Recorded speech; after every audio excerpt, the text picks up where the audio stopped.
El poder de la hora. Un camino hacia la realización espiritual. De Eckhart Tolle. Capítulo 1. Usted no es su mente.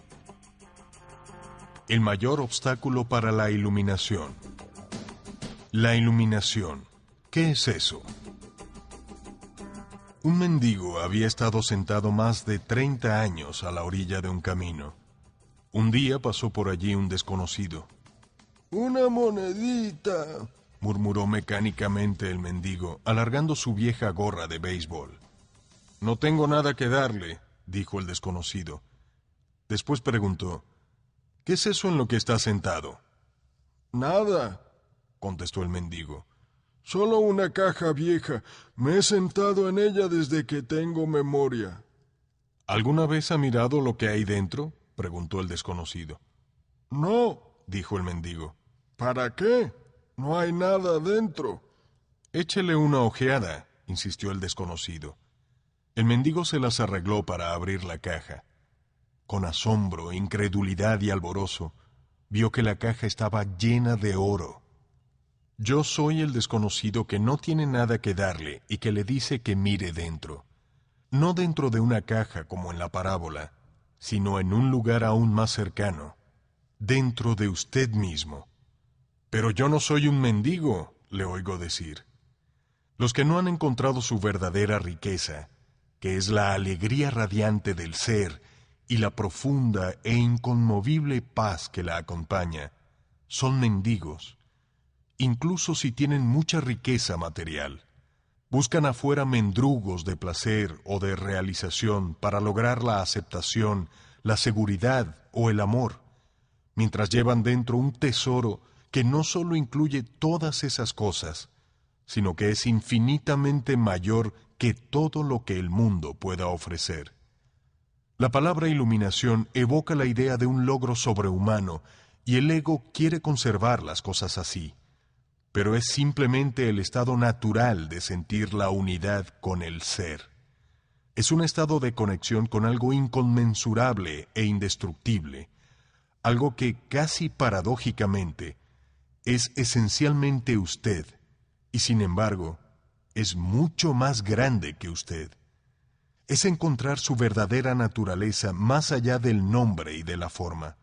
La incapacidad de sentir esta conexión da lugar a la ilusión de la separación, de usted mismo y del mundo que lo rodea. Entonces usted se percibe a sí mismo, consciente o inconscientemente, como un fragmento aislado. Surge el miedo y el conflicto interior y exterior se vuelve la norma. Me encanta la sencilla definición de la iluminación dada por Buda como el fin del sufrimiento. No hay nada sobrehumano en esto, ¿cierto? Por supuesto, como toda definición, es incompleta. Solo dice lo que la iluminación no es. No es sufrimiento. Pero ¿qué queda cuando ya no hay sufrimiento? El Buda no habla sobre esto y su silencio implica que usted tiene que averiguarlo por sí mismo. Usa una definición negativa para que la mente no la convierta en algo que se deba creer o en un logro sobrehumano, una meta que es imposible de alcanzar. A pesar de esta precaución, la mayoría de los budistas aún cree que la iluminación es para el Buda, no para ellos, al menos no en esta vida. Usted usó la palabra ser. ¿Puede explicar lo que quiere decir con eso? El ser es la única vida, eterna, siempre presente, más allá de las miles de formas de la vida que están sujetas al nacimiento y a la muerte. Sin embargo, el ser no solo está más allá, sino también profundamente dentro de cada forma como su esencia más íntimamente invisible e indestructible. Esto significa que es accesible a usted ahora como su propio ser más profundo, su verdadera naturaleza. Pero no busque captarlo con la mente. No trate de entenderlo. Usted puede conocerlo solo cuando la mente está inmóvil. Cuando usted está presente, cuando su atención está completa e intensamente en el ahora, se puede sentir el ser. pero nunca puede ser entendido mentalmente. Recuperar la conciencia del ser y permanecer en ese estado de sentimiento-realización es la iluminación. Cuando usted dice ser, ¿está hablando de Dios? Si es así, ¿por qué no lo dice? La palabra Dios se ha vuelto vacía de significado a través de miles de años de mal uso. Yo la uso a veces, pero lo hago poco. Por mal uso, entiendo que las personas que nunca han tenido ni un atisbo del reino de lo sagrado, de la infinita vastedad que hay detrás de esta palabra, la usan con gran convicción, como si supieran de qué están hablando, o argumentan contra él como si supieran qué es lo que están negando. Ese mal uso da lugar a creencias y afirmaciones absurdas y a engaños del ego, tales como mi o nuestro Dios es el único Dios verdadero y tu Dios es falso. O la famosa afirmación de Nietzsche, Dios ha muerto. La palabra Dios se ha convertido en un concepto cerrado. En el momento en que se pronuncia, se crea una imagen mental, quizá ya no la de un anciano de barba blanca, pero sí una representación mental de alguien o algo externo a uno, y casi inevitablemente algo o alguien masculino. Ni Dios, ni ser, ni ninguna otra palabra pueden definir o explicar la inefable realidad que hay detrás de ellas. Así que la única cuestión importante es si la palabra es una ayuda o un obstáculo para permitirle a usted experimentar aquello que señala. ¿Señala más allá de sí misma, hacia esa realidad trascendental, o tiende demasiado fácilmente a volverse solamente una idea en su cabeza en la que usted cree, un ídolo mental? La palabra ser no explica nada, pero tampoco lo hace la palabra Dios. Sin embargo, ser tiene la ventaja de que es un concepto abierto. No reduce lo infinito invisible a una entidad finita. Es imposible formarse una imagen mental de ello. Nadie puede reclamar la posesión exclusiva del ser. Es su propia esencia y es inmediatamente accesible a usted como la sensación de su propia presencia, la comprensión de yo soy, que es anterior a yo soy esto o yo soy aquello. Así que hay solamente un pequeño paso de la palabra ser a la experiencia del ser.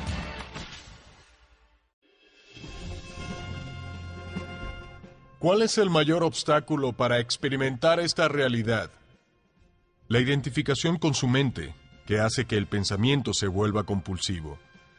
No ser capaz de dejar de pensar es una calamidad terrible, pero no nos damos cuenta de ello, así que se considera normal. Este ruido mental incesante nos impide encontrar ese reino de quietud interior que es inseparable del ser. También crea un falso ser hecho por la mente que arroja una sombra de temor y de sufrimiento. Observaremos todo esto con más detalle posteriormente. El filósofo Descartes creía que había encontrado la verdad fundamental cuando hizo su famosa aseveración, pienso, luego existo. De hecho, había dado expresión al error básico: equiparar pensar con ser e identidad con pensamiento. El pensador compulsivo, lo que quiere decir casi todo el mundo, vive en un estado de separación aparente, en un mundo enfermizante, complejo de problemas y conflictos continuos, un mundo que refleja la creciente fragmentación de la mente.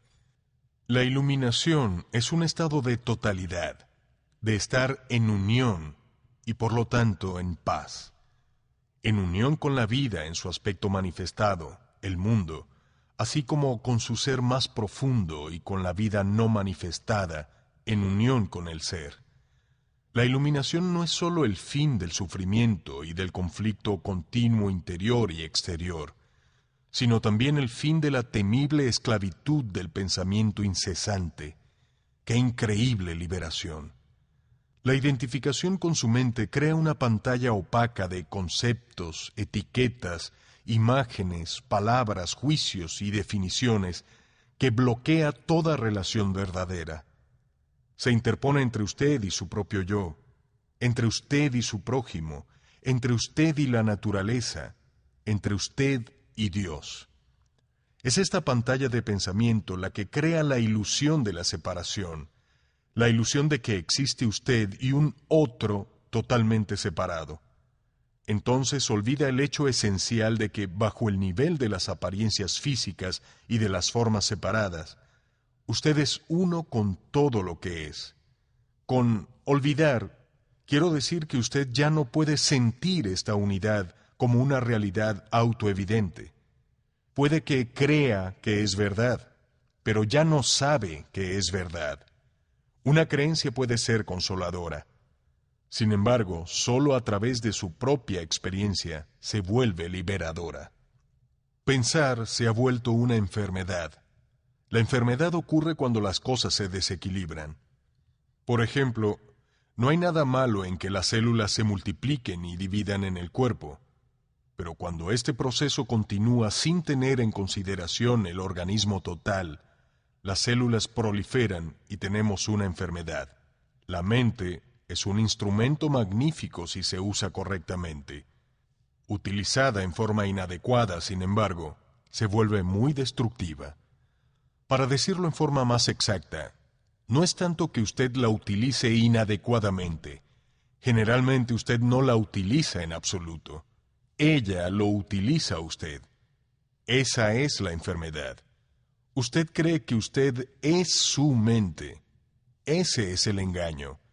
El instrumento se ha apoderado de usted. No estoy del todo de acuerdo.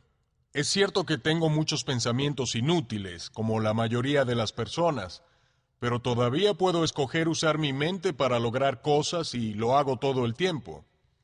Solo porque puede resolver un crucigrama o construir una bomba atómica, no quiere decir que usted use su mente.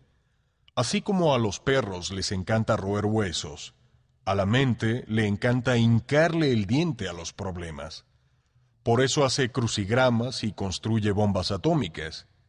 Usted no tiene interés en ninguna de estas dos cosas. Déjeme preguntarle esto. ¿Puede liberarse de su mente a voluntad? ¿Ha encontrado el botón de apagar? ¿Usted se refiere a dejar de pensar completamente? No, no puedo, excepto quizá por un momento. Entonces, la mente lo está usando.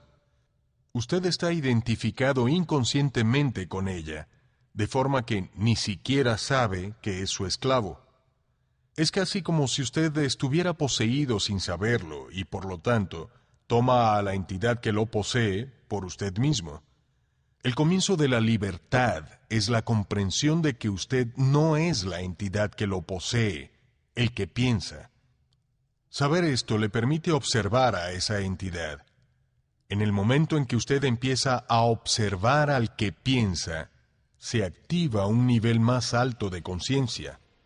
Entonces usted comienza a darse cuenta de que hay un vasto reino de inteligencia más allá del pensamiento, que el pensamiento es solo un minúsculo aspecto de esa inteligencia.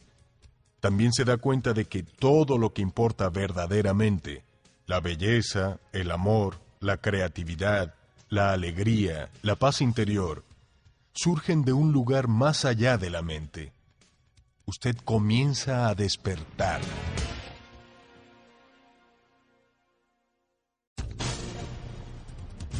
¿Qué quiere usted decir exactamente con observar al que piensa? Cuando alguien va al médico y dice, oigo una voz en mi cabeza, probablemente lo remitirán a un psiquiatra.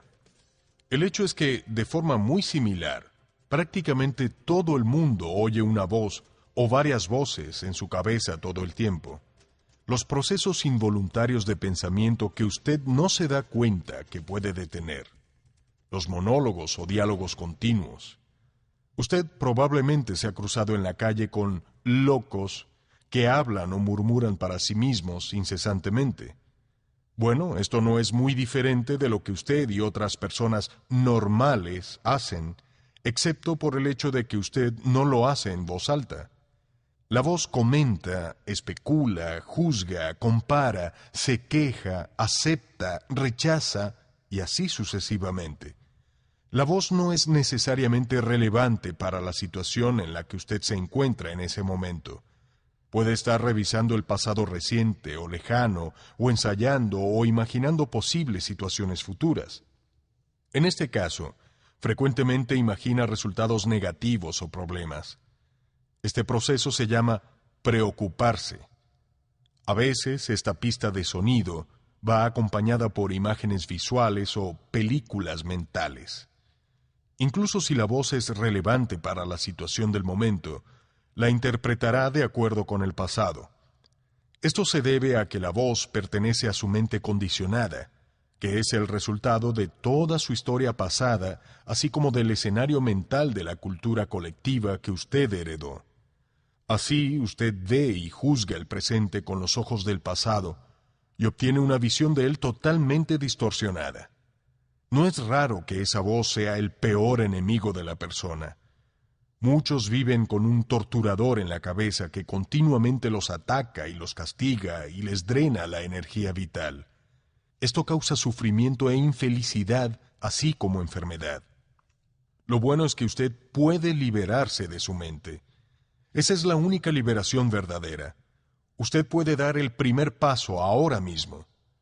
Empiece por oír la voz de su cabeza tan a menudo como pueda. Preste atención especial a cualquier patrón de pensamiento repetitivo, esos viejos discos que han sonado en su cabeza quizá durante años. Eso es a lo que llamo observar al que piensa, que es otra forma de decir, escuche la voz de su cabeza, esté allí como si fuese un testigo. Cuando usted escuche esta voz, hágalo imparcialmente. Es decir, no juzgue o condene lo que oye, porque hacerlo significaría que la misma voz ha vuelto a entrar por la puerta trasera. Pronto empezará a darse cuenta de esto. Está la voz y estoy yo escuchándola, observándola. Esta comprensión del yo soy, esta sensación de su propia presencia, no es un pensamiento. Surge de más allá de la mente. Así pues, cuando usted escucha un pensamiento, usted es consciente no solo del pensamiento, sino de usted mismo como testigo de él.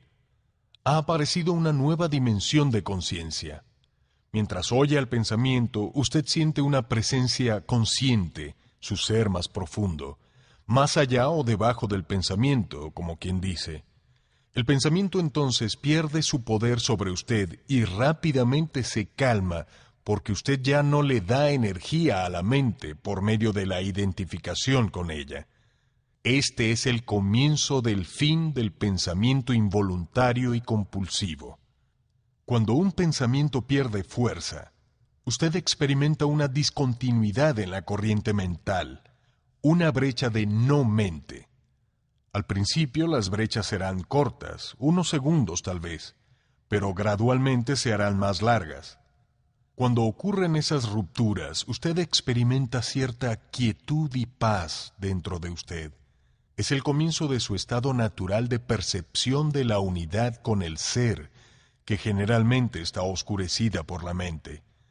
Con la práctica, la sensación de quietud y paz se hará más profunda. De hecho, esta profundidad no tiene fin. También sentirá una sutil emanación de gozo que surge de lo profundo de su interior, el gozo de ser. No se trata de un estado de trance en absoluto. Aquí no hay pérdida de conciencia, es todo lo contrario. Si el precio de la paz fuera una disminución de su conciencia y el precio de la quietud una falta de vitalidad y estado de alerta, no valdría la pena tenerlas. En este estado de unión interior, usted está mucho más alerta, más despierto que en el estado de identificación con la mente. Usted está completamente presente. También aumenta la frecuencia de vibraciones del campo de energía que da vida al cuerpo físico. Según profundiza en este reino de la no mente, como es llamado a veces en Oriente, usted crea un estado de conciencia pura. En ese estado, usted siente su propia presencia con tal intensidad y gozo que todo el pensamiento, todas las emociones, su cuerpo físico, así como el mundo exterior, se vuelven relativamente insignificantes en comparación con ello. Y sin embargo no es un estado egoísta, sino un estado sin ego. Lo lleva a usted más allá de lo que antes consideraba su propio ser. Esta presencia es esencialmente usted y al mismo tiempo inconcebiblemente mayor que usted. Lo que trato de expresar aquí puede sonar paradójico o incluso contradictorio, pero no puedo expresarlo de otra manera. En lugar de observar al que piensa, usted puede crear también una brecha en la corriente de la mente simplemente dirigiendo el foco de su atención hacia el ahora. Vuélvase intensamente consciente del momento presente. Esto es algo profundamente satisfactorio. De esa forma usted aparta la conciencia de la actividad de su mente y crea una brecha de no mente en la que usted está muy alerta y consciente, pero no pensando. Esa es la esencia de la meditación. En su vida diaria, usted puede practicar esto tomando una actividad rutinaria que normalmente es solo un medio para un fin, y préstele su más completa atención, de modo que se convierta en un fin en sí misma. Por ejemplo, cada vez que usted suba y baje las escaleras en su casa o en su lugar de trabajo, ponga mucha atención a cada paso, a cada movimiento, incluso a su respiración. Esté totalmente presente.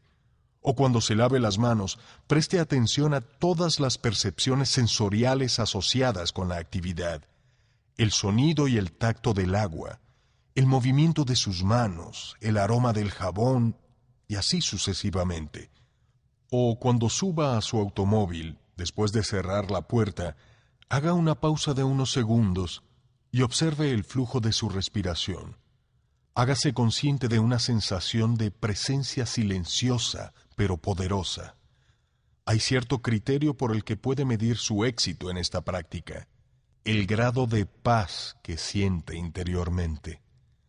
Así pues, el único paso vital en su camino hacia la iluminación es este: aprenda a dejar de identificarse con su mente.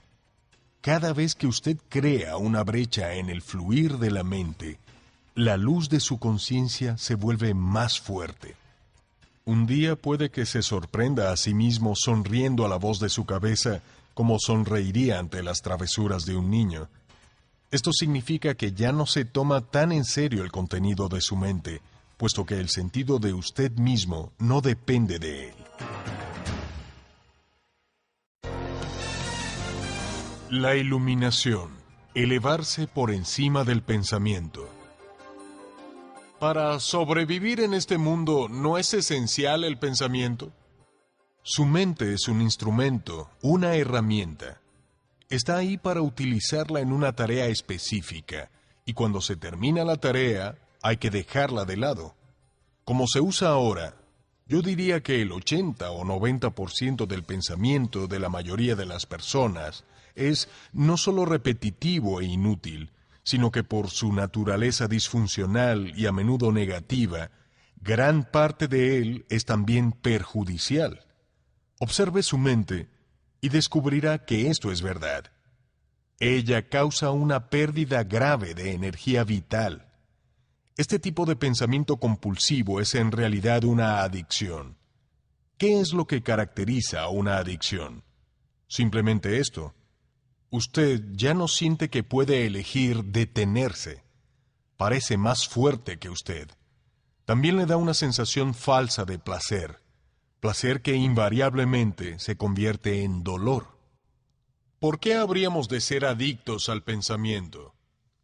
Porque usted está identificado con él, lo que significa que usted deriva su sentido de sí mismo del contenido y la actividad de su mente. Porque cree que dejaría de ser si dejara de pensar. Según crece, usted forma una imagen mental de quién es usted, basada en su condicionamiento personal y cultural. Podemos llamar a este ser fantasmal el ego. Consiste en actividad mental y solo se puede mantener activo por medio del pensamiento constante. El término ego significa diferentes cosas para las diferentes personas, pero cuando lo uso aquí significa un falso ser, creado por la identificación con la mente. Para el ego, el momento presente casi no existe. Lo único que se considera importante es el pasado y el futuro. Esta inversión total de la verdad es la causante de que en su modalidad ego, la mente sea tan disfuncional. Está siempre preocupada de mantener el pasado vivo porque sin él, ¿quién es usted? Se proyecta constantemente hacia el futuro para asegurar su supervivencia y para buscar algún tipo de alivio o de realización en él. Dice, un día, cuando esto, aquello o lo de más allá ocurra, voy a sentirme bien, feliz, en paz. Incluso cuando el ego parece estar ocupado con el presente, no es el presente lo que ve. Lo percibe en forma completamente errónea porque lo observa con los ojos del pasado. O reduce el presente a un medio para lograr un fin que siempre está en el futuro proyectado por la mente. Observe su mente y verá que así es como funciona. El momento presente tiene la clave de la liberación, pero usted no puede encontrar el momento presente mientras sea su mente.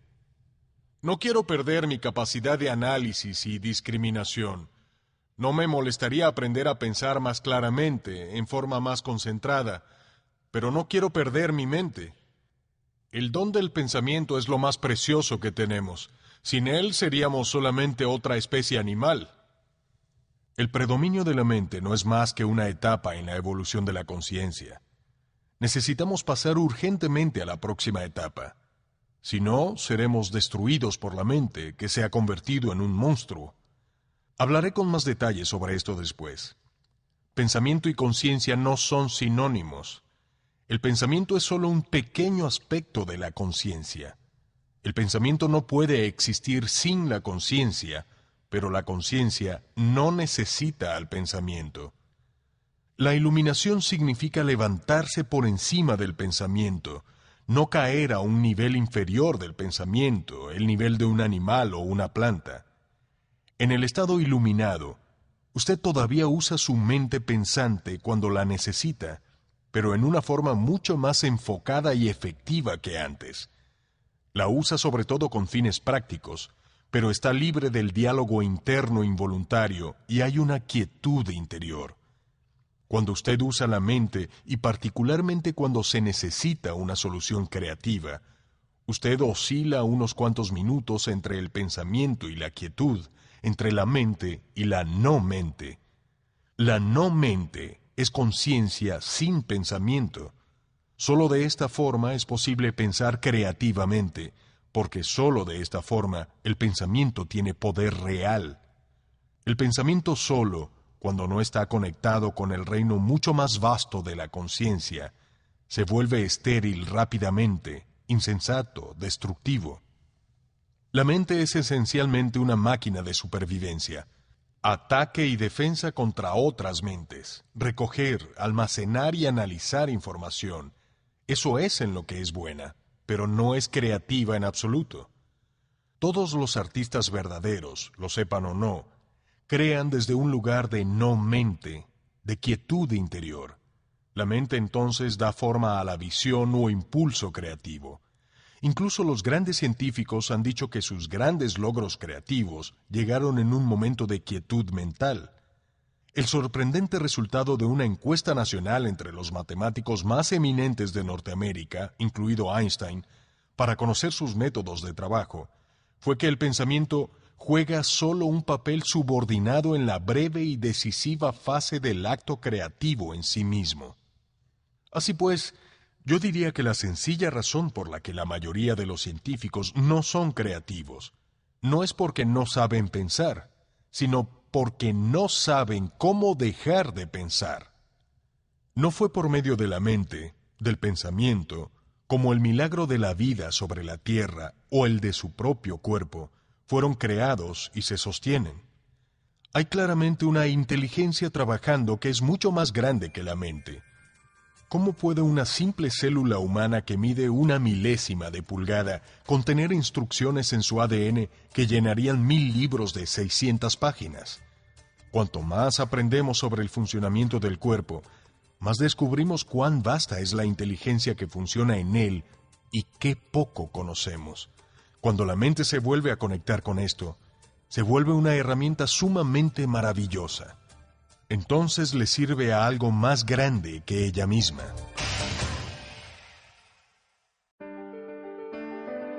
La emoción, la reacción del cuerpo a su mente.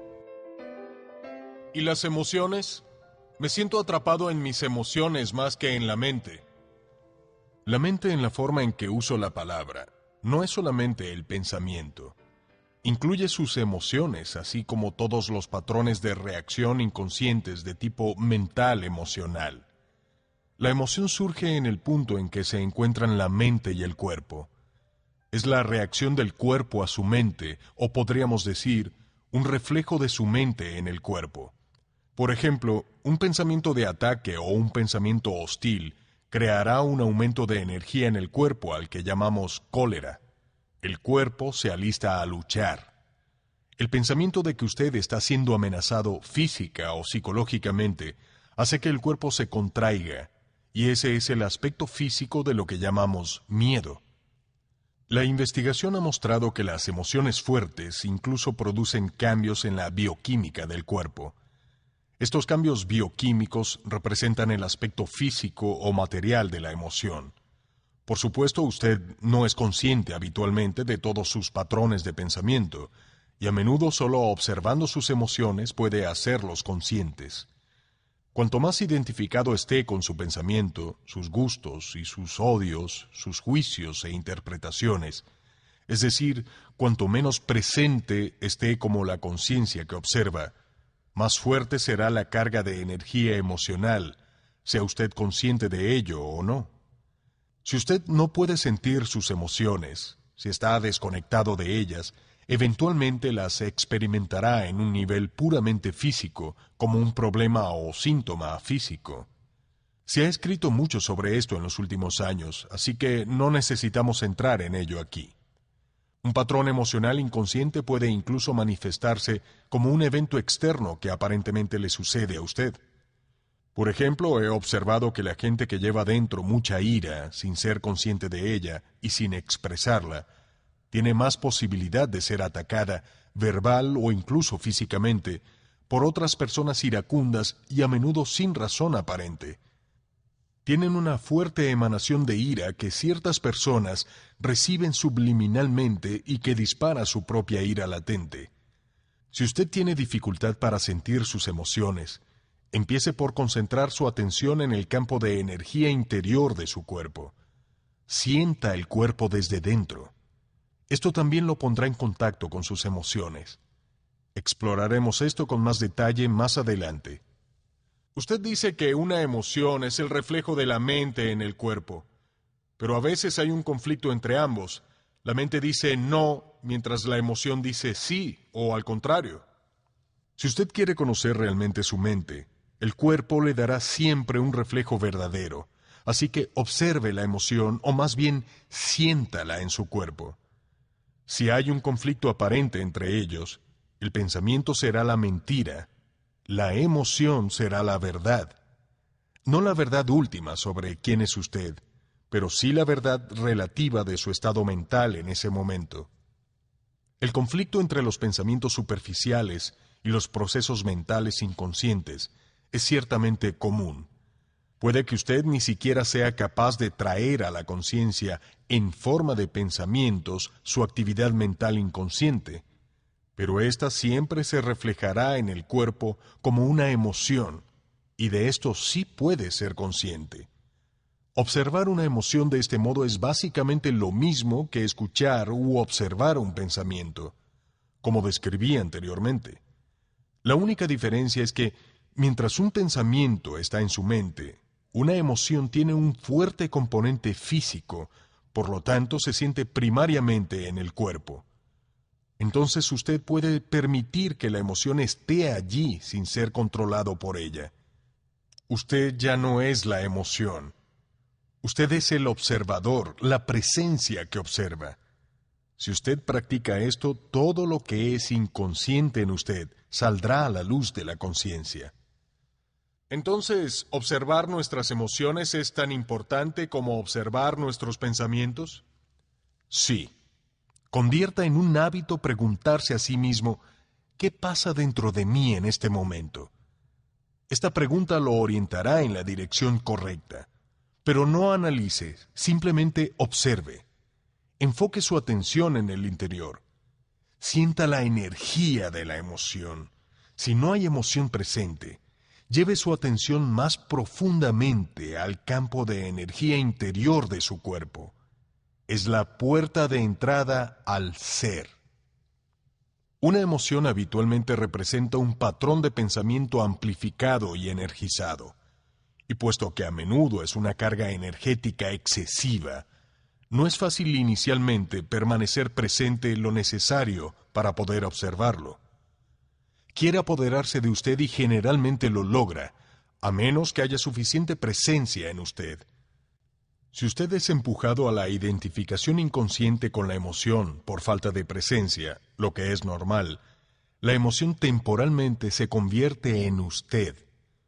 A menudo se crea un círculo vicioso entre su pensamiento y la emoción. Se alimentan recíprocamente. El patrón de pensamiento crea un reflejo magnificado de sí mismo en forma de emoción, y la frecuencia vibratoria de la emoción continúa alimentando el patrón de pensamiento original.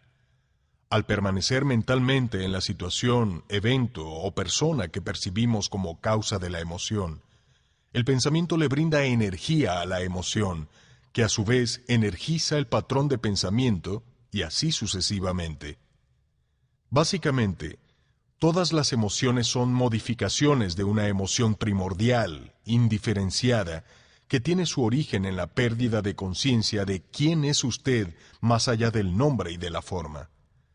Por su naturaleza indiferenciada, es difícil encontrar un nombre que describa precisamente esta emoción. Miedo se aproxima, pero además de una sensación continua de amenaza, también incluye un profundo sentido de abandono y falta de plenitud. Puede ser mejor usar un término que es indiferenciado al igual que esta emoción básica y llamarla simplemente sufrimiento. Una de las principales tareas de la mente es combatir o suprimir este sufrimiento emocional, lo cual es una de las razones para su incesante actividad, pero todo lo que puede lograr es ocultarlo temporalmente. De hecho, cuanto más se esfuerza la mente por librarse del sufrimiento, mayor es este. La mente nunca puede encontrar la solución ni puede permitirse dejar que usted la encuentre, porque ella misma es una parte intrínseca del problema. Imagine a un jefe de policía tratando de encontrar a un pirómano cuando el pirómano es el jefe de policía. Usted no se librará de este sufrimiento hasta que deje de derivar su sentido de sí mismo de la identificación con la mente, es decir, con el ego. Entonces la mente es derrocada de su lugar de poder y el ser se revela como su verdadera naturaleza.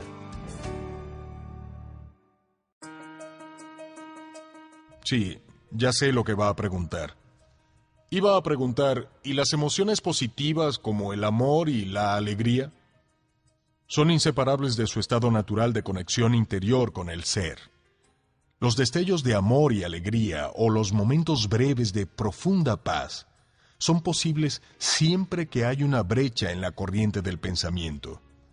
Para la mayor parte de las personas, tales brechas ocurren raramente y solo por accidente, en momentos en que la mente se queda sin palabras, a veces disparada por la belleza extraordinaria, por un esfuerzo físico extremado o incluso por un gran peligro.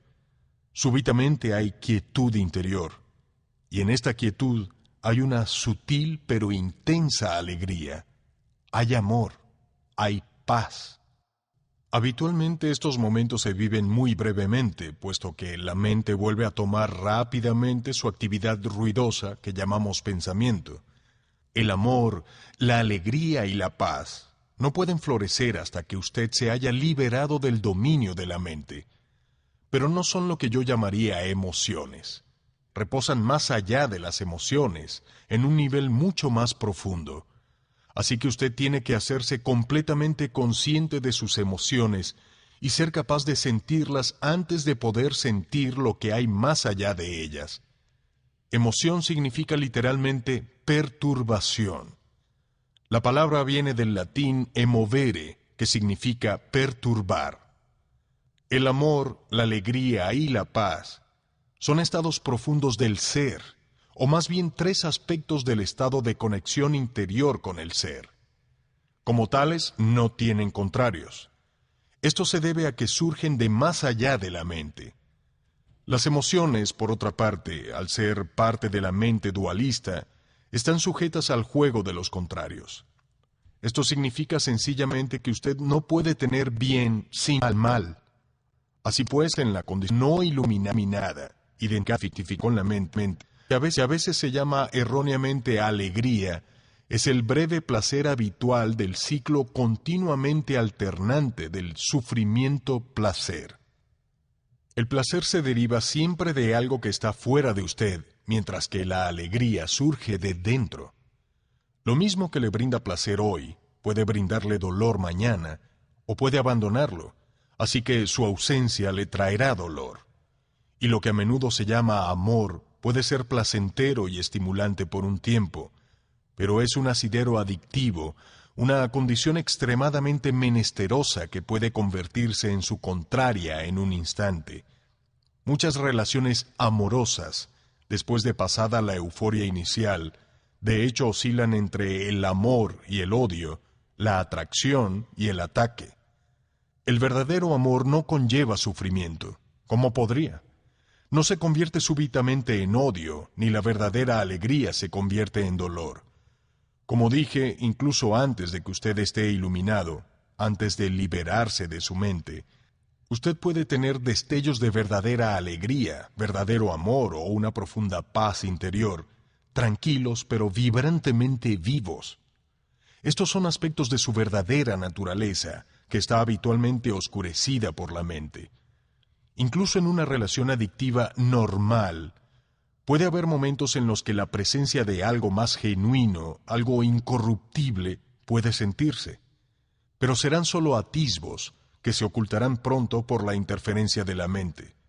Entonces puede parecer que usted tuvo algo muy precioso y lo perdió, o su mente puede convencerlo de que, en todo caso, todo fue una ilusión. La verdad es que no fue una ilusión, y usted no puede perderlo. Es parte de su estado natural, que puede ser oscurecido, pero nunca destruido por la mente. Incluso cuando el cielo está cubierto de nubes densas, el sol no ha desaparecido. Está todavía allá, al otro lado de las nubes. Buda dice que el dolor o sufrimiento surge por el deseo y que para liberarnos del sufrimiento tenemos que cortar los lazos del deseo. Todos los deseos son expresiones de la mente que busca la salvación o la realización en las cosas externas y en el futuro como sustituto de la alegría de ser.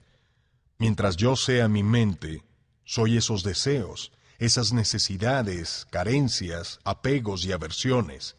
Y fuera de ellos no hay yo, excepto como una mera posibilidad, un potencial no logrado, una semilla que todavía no ha brotado. En ese caso, incluso mi deseo de ser libre o iluminado es solo otro anhelo de realización o plenitud en el futuro. Así que no busque llegar a ser libre del deseo o lograr la iluminación. Vuélvase presente. Esté allí como observador de la mente. En lugar de citar a Buda, sea el despierto, que es lo que la palabra Buda significa. Los seres humanos han estado en las garras del sufrimiento durante millones de años, desde que cayeron del estado de gracia, entraron en el reino del tiempo y la mente y perdieron la conciencia del ser. En ese punto empezaron a percibirse a sí mismos como fragmentos sin significado en un universo ajeno, separados de la fuente y de los demás. El sufrimiento es inevitable mientras usted esté identificado con su mente, es decir, mientras usted esté inconsciente, espiritualmente hablando. Hablo aquí principalmente del sufrimiento emocional, que es también la causa principal del sufrimiento físico y de las enfermedades físicas. El resentimiento, el odio, la autocompasión, la culpa, la ira, la depresión, los celos, y así sucesivamente, incluso la más leve irritación, son todas formas del sufrimiento. Y todo placer o elevación emocional contiene en sí mismo la semilla del dolor, su contrario inseparable, que se manifestará con el tiempo. Cualquiera que haya tomado drogas para sentirse bien, sabrá que la animación eventualmente se convierte en depresión, que el placer se transforma en alguna forma de dolor. Muchas personas saben también por experiencia propia cuán fácil y rápidamente una relación íntima puede pasar de ser una fuente de placer a ser una fuente de dolor. Vistos desde una perspectiva más alta, los polos positivo y negativo son caras de la misma moneda. Ambos son parte del sufrimiento subyacente que es inseparable del estado de conciencia egotista de identificación con la mente. Hay dos niveles de sufrimiento: el sufrimiento que usted crea ahora y el sufrimiento del pasado que vive todavía en su mente y su cuerpo. Ahora quiero hablar de cómo dejar de crear sufrimiento en el presente y cómo disolver el sufrimiento pasado.